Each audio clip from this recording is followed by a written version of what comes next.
ഇതുപോലെ വിശ്വാസികൾ പഠിച്ചു വച്ചിരിക്കുന്ന മറ്റൊരു അസത്യമാണ് നമ്മുടെ കർത്താവായ യേശു ക്രിസ്തു പാപികളെ സ്നേഹിച്ചു.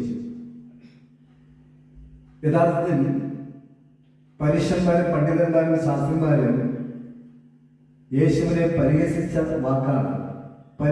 പറഞ്ഞ വാക്കാണ് പാപികളുടെ സ്നേഹിതൻ, പാപികളെ സ്നേഹിക്കുന്നവൻ. മത്തായിയുടെ സുവിശേഷം 11-ാം അധ്യായത്തിന്റെ 18-ാം വാക്യം മുതൽ വായിക്കാം. മത്തായി 11:18. യോഹന്നാൻ തിന്നുകയും കുടിക്കുകയും ചെയ്യാത്തവനായി വന്നു. യോഹന്നാൻ തിന്നുകയും കുടിക്കുകയും ചെയ്യാത്തവനായി വന്നു. അവന് ഭൂതമുണ്ടെന്ന് അവർ പറയുന്നു. അവന് ഭൂതമുണ്ടെന്ന് അവർ പറയുന്നു. ഈ അവർ എന്ന് പറഞ്ഞ ആരാണ്?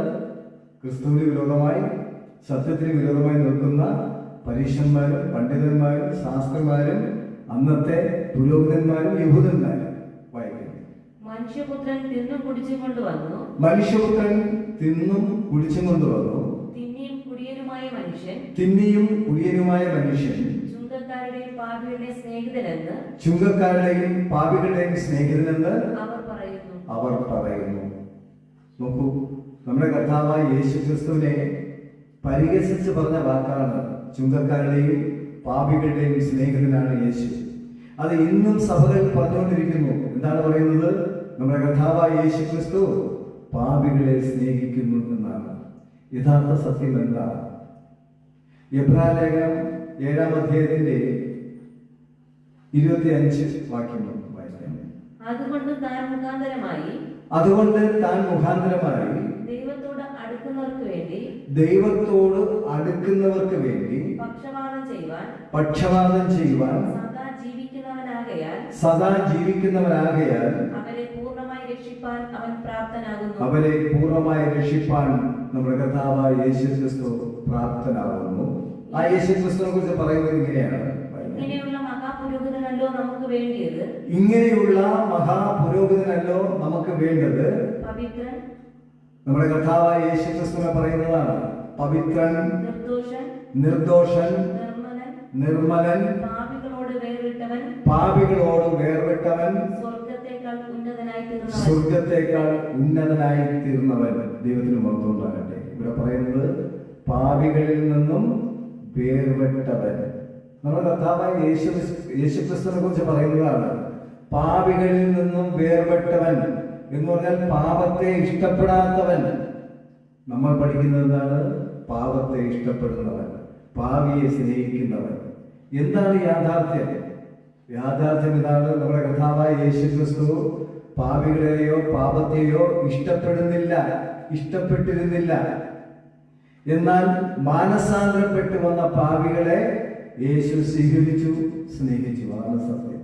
വിശ്വാസികൾ മനസ്സിലാക്കിയിരിക്കുന്നത് നമ്മുടെ കർത്താവായ യേശു ക്രിസ്തു പാപികളെ സ്നേഹിച്ചു എന്നാണ്. പാപികളെ സ്നേഹിച്ചതല്ല, മാനസാന്തരപ്പെട്ട മനം തിരിഞ്ഞ പാപികളെ യേശു സ്നേഹിച്ചു. മത്തായിയുടെ സുവിശേഷം 9-ാം അധ്യായത്തിന്റെ 9-ാം വാക്യം വായിക്കുമ്പോൾ ഇത് നമുക്ക് വ്യക്തമായി മനസ്സിലാക്കാൻ കഴിയും. യേശു അവിടെ നിന്ന് പോകുമ്പോൾ മത്തായി എന്ന് പേരുള്ള ഒരു മനുഷ്യൻ ചുങ്കസ്ഥലത്തിരിക്കുന്നത് കണ്ടു. എന്നെ അനുഗമിക്കായി എന്ന് യേശു മത്തായിയോട് പറഞ്ഞു. അവൻ എഴുന്നേറ്റ് അനുഗമിച്ചു എന്ന് പറഞ്ഞാൽ അവന്റെ സകല പാപപ്രവർത്തനങ്ങളെയും ഉപേക്ഷിച്ചിട്ട് യേശുവിനെ അനുഗമിച്ചു എന്നാണ്. യേശുവിനെ അനുഗമിക്കണമെങ്കിൽ അറിയാലോ, സകലതും വിട്ട് യേശുവിന്റെ അടുക്കിലേക്ക് വന്നാൽ മാത്രമേ യേശു അങ്ങനെയുള്ളവരെ സ്വീകരിക്കുകയുള്ളൂ. ഇവിടെ മത്തായി സകലതും വിട്ട് യേശുവിനെ അനുഗമിച്ചു. അവൻ വീട്ടിൽ ഭക്ഷണത്തിനിരിക്കുമ്പോൾ വളരെ ചുങ്കക്കാരും പാപികളും വന്ന് യേശുവിനോടും അവന്റെ ശിഷ്യന്മാരോടും കൂടെ പന്തിയിലിരുന്നു. പരീശന്മാർ അത് കണ്ട് അവന്റെ ശിഷ്യന്മാരോട് നിങ്ങളുടെ ഗുരു ചുങ്കക്കാരോടും പാപികളോടും കൂടെ ഭക്ഷിക്കുന്നത് എന്ത് എന്ന് ചോദിച്ചു. ചുങ്കക്കാരുടെയും പാപികളോടും കൂടെ ഇരുന്ന് ഭക്ഷിക്കുന്നത് എന്ത് എന്ന് ചോദിച്ചു. നോക്കൂ, ഇവിടെ മത്തായി മാനസാന്തരപ്പെട്ടത് പരീശന്മാർ തിരിച്ചറിഞ്ഞില്ല. എന്നെ അനുഗമിക്കുക എന്ന് പറഞ്ഞ മാത്രയിൽ തന്നെ മത്തായി സകലവും വിട്ടു യേശുവിനെ അനുഗമിച്ചു. അവൻ മനം തിരിഞ്ഞു എന്നാണ് അർത്ഥമാക്കുന്നത്. ആ മനം തിരിഞ്ഞവനെ യേശു സ്വീകരിച്ചു. മനം തിരിഞ്ഞ പാപിയെ യേശു സ്നേഹിച്ചു അല്ലെങ്കിൽ സ്വീകരിച്ചു. തിരുവഴുത്തിൽ വ്യക്തമായിട്ട് മനസ്സിലാക്കാൻ കഴിയും.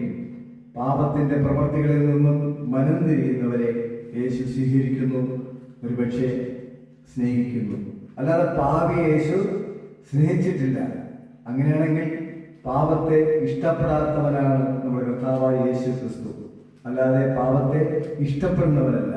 നമ്മൾ മനസ്സിലാക്കിയിരിക്കുന്നത് എന്താണ്? പാപത്തെ ഇഷ്ടപ്പെടുന്ന യേശുവായിട്ടാണ് നമ്മുടെ ഹൃദയത്തിലുള്ളത്. അപ്പോൾ നമ്മുടെ കഷ്ടങ്ങൾക്കും നമ്മുടെ പ്രശ്നങ്ങൾക്കും പരിഹാരകനായി യേശുവിന് എങ്ങനെ പ്രവർത്തിക്കാൻ കഴിയും? കാരണം പാപത്തെ ഇഷ്ടപ്പെടുന്ന മനുഷ്യനാണ്, ഇഷ്ടപ്പെടുന്ന ദൈവപുത്രനാണെന്ന് ചിന്തിച്ചാൽ അതിനർത്ഥം എന്താണ്? യേശു പാപത്തെ ഇഷ്ടപ്പെടുന്നവനാണ്. ഇതെന്തിനു പറയുന്നു? നമ്മിലും നമ്മുടെ ഉള്ളിലും പാപത്തെ വെറുക്കുന്നവനായി തീരണം. യേശുവിന്റെ ആത്മാവ് നമ്മുടെ ഉള്ളിൽ വന്നാൽ നാമും പാപത്തെ വെറുക്കുന്നവരായി തീരും.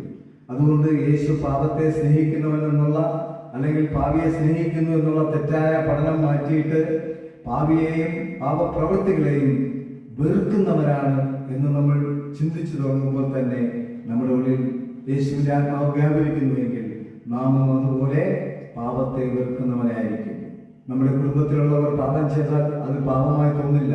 എന്നാൽ മറ്റൊരു സ്ഥലത്ത് തെറ്റ് കണ്ടാൽ അത് തെറ്റായി പറയുന്ന പ്രവണതയാണ് നമുക്ക് എല്ലാവർക്കും ഉള്ളത്. അതുകൊണ്ട് നമ്മുടെ കർത്താവായ യേശു ക്രിസ്തു പാപത്തെ വിട്ടകന്നവനാണ്, അല്ലാതെ പാപത്തെ ഇഷ്ടപ്പെട്ടവനല്ല, പാപിയെ ഇഷ്ടപ്പെട്ടവനുമല്ല.